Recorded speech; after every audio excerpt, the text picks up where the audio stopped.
In the ancient lands of Canaan, a young woman named Dinah, daughter of Jacob and Leah, yearned for something more. Dinah grew up in a large family, surrounded by 12 brothers. One day, Dinah, the daughter of Jacob and Leah, went out to visit the young women of the region of Shechem.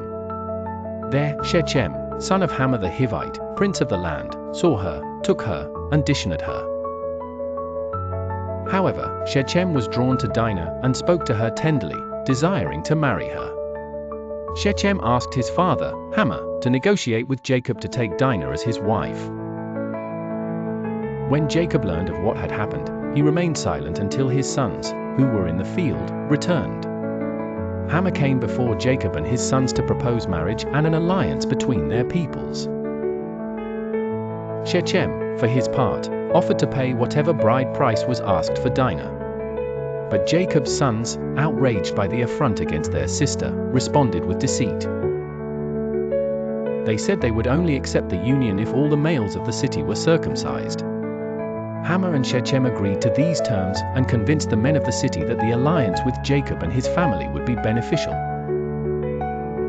3 days later, when the men were still sore from the circumcision, Simeon and Levi, Dinah's brothers, took their swords and attacked the city, killing all the males, including Shechem and his father Hamor.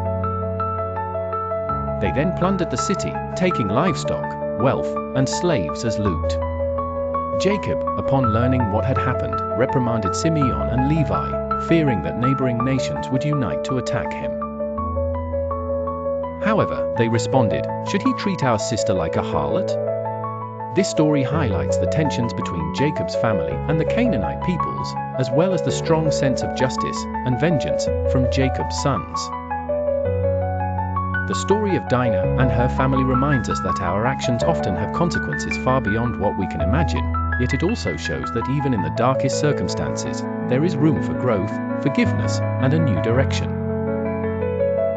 As the sun sets on the horizon, we leave Jacob's family on their journey to Bethel, carrying the weight of their past, but also the hope of their future. Their story continues just like ours, reminding us that each day is an opportunity for a new beginning.